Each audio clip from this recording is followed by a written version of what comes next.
Halo anak-anak semua, salam sehat dan bahagia ya. Hari ini bersama Ibu Preskila, kita akan sama-sama belajar tentang pemahaman kita mengenai bullying dengan tema Say No to Bullying. Sebelum Ibu membahasnya, mari kita dengarkan kisah yang satu ini. Di sebuah kota kecil di pinggiran kota, hiduplah seorang anak laki-laki bernama Nathan. Dia adalah anak yang ceria dari keluarga yang sederhana. Ayah dan ibunya adalah seorang petani. Tetapi sayangnya, warna kulit Nathan berbeda dengan kebanyakan anak-anak lainnya. Nathan memiliki kulit yang lebih gelap, dan hal ini membuatnya menjadi bahan ejekan di antara teman-temannya. Setiap hari di sekolah, Nathan harus mendengar cemooh dan juga sindiran-sindiran menyakitkan tentang warna kulitnya. Meskipun mencoba untuk tetap tegar, ejekan-ejekan itu ternyata mempengaruhi dirinya. Namun, dunia harus tetap berjalan, dan dia masih juga mendapatkan ejekan dari beberapa teman di kelasnya ketika bercanda. Di sisi lain, di dalam kelas, ada seorang anak bernama Maria. Dia datang dari keluarga yang ekonominya pas-pasan. Ibunya hanya seorang petani dan ayahnya sudah lama meninggal. Setiap hari, di dalam kelas, Maria sering sekali menyindir Nathan.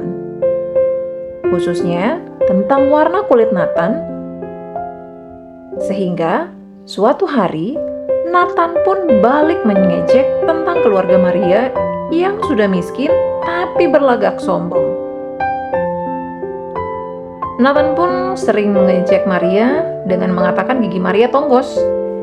Dan hal ini pun menjadi kebiasaan di dalam kelas, di mana tidak sedikit teman-teman Nathan dan juga Maria saling mengejek satu sama lain.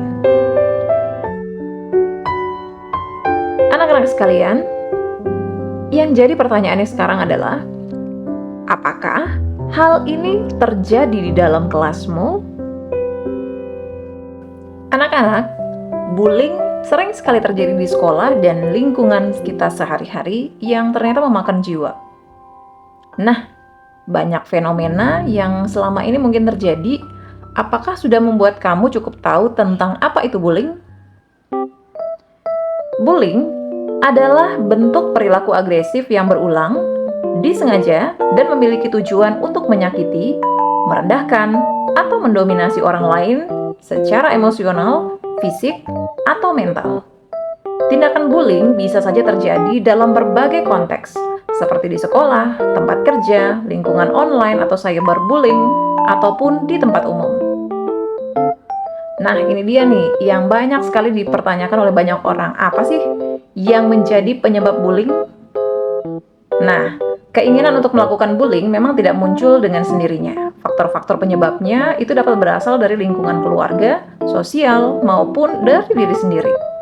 Adapun beberapa penyebab seseorang melakukan bullying adalah, pertama, biasanya melihat pola asuh orang tua yang tidak sehat atau terlalu dibebaskan atau terlalu keras ataupun kekurangan kasih sayang dan juga perhatian. Berikutnya, mungkin mereka pernah jadi korban dari tindak kekerasan ataupun tindakan bullying itu sendiri. Yang ketiga, mereka sulit untuk bersosialisasi. Yang keempat, mereka biasanya cemburu dengan orang lain. Dan yang berikutnya, pengaruh dari orang-orang sekitar untuk ikut melakukan bullying. Lalu ada juga nih pengaruh dari game ataupun tontonan yang tidak sesuai dengan usianya. Lalu penyebab bullying lainnya adalah biasanya mereka merasa untuk lebih baik dengan menggunakan kekuatan fisik atau melampiaskan amarah ataupun balas dendam. Lalu penyebab bullying lainnya juga mereka selalu ingin mendominasi atau berkuasa atas orang lain dan tidak bisa mengontrol diri. Lalu apa saja sih jenis-jenis bullying? Nah, terdapat beberapa jenis bullying yang perlu diperhatikan dalam kehidupan sosial anak-anak maupun orang dewasa.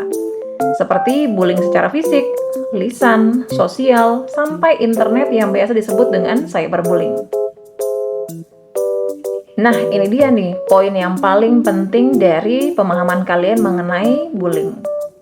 setelah kalian berdiskusi nantinya, mungkin kalian akan paham. Dan kalian jadi tahu kira-kira langkah apa yang bisa kalian lakukan untuk kalian bisa mencegah dan juga melawan bullying. Untuk dapat mencegah agar kita tidak menjadi korban bullying, antara lain yang dapat kita lakukan adalah yang pertama, kita dapat mengkomunikasikan dengan orang terpercaya mengenai perundungan yang dialami, baik kepada guru, orang tua, teman, saudara, ataupun sebagainya. Yang kedua, apabila terjadi di lingkungan sekolah, jangan pernah ragu ya untuk melapor pada bagian khusus yang menangani kasus bullying seperti guru BK, karo kesiswaan, wali kelas, bahkan pembina OSIS. Yang ketiga, ketika menghadapi pelaku bullying, kita harus tampil percaya diri untuk menunjukkan bahwa kita juga kuat tanpa harus membalas dengan kekerasan. Yang keempat, saat berdialog atau menjawab perlakuan pelaku, jawab secara asertif atau tanpa emosi untuk menunjukkan bahwa kamu tidak mau dijadikan korban mereka. Yang kelima, mungkin ini yang bisa kalian lakukan juga ya, yaitu buatlah batasan yang jelas atau hal yang bisa diselesaikan secara profesional dan tetap tegas agar perundungan tidak semakin berkembang. Sedangkan bagi kalian yang mungkin mau melawan pelaku bullying, kita dapat mengambil sikap sebagai berikut. Yang pertama, jadilah orang yang percaya diri dan tunjukkan bahwa ketahanan kita tidak mau diganggu ataupun tidak mau mengganggu. Yang kedua, bersikaplah tenang saat ada yang mengganggu. Jangan biarkan emosi terpancing. Yang ketiga, jika melihat ada teman yang menjadi korban, maka tolonglah dengan segera korban dan laporkan dengan segera juga. Dan yang terakhir yang bisa kalian lakukan adalah lakukan perlawanan diikuti dengan berteriak, lari, atau tindakan apapun sambil mencari pertolongan. Kalau seandainya bullying terjadi di luar sekolah kalian, catatlah tempat orang-orang yang terlibat dan jenis gangguan yang mereka lakukan. Lalu, laporkan pada orang tua, guru, ataupun pihak berwajib. Nah, anak-anak sekalian, hari ini kalian sudah belajar ya tentang bagaimana itu bullying, lalu penyebab-penyebabnya seperti apa, bentuk-bentuk bullying itu apa saja, lalu tindakan apa saja yang bisa kalian lakukan. Semoga materi hari ini bisa kalian terapkan dalam kehidupan kalian sehari-hari ya. Dan ingat bahwa bullying bisa terjadi pada siapa saja. Kalian mungkin bisa jadi pelaku ataupun menjadi korban. Salam sehat, tetap bahagia, dan jangan lupa rajin belajar ya. Kita ketemu lagi di materi selanjutnya.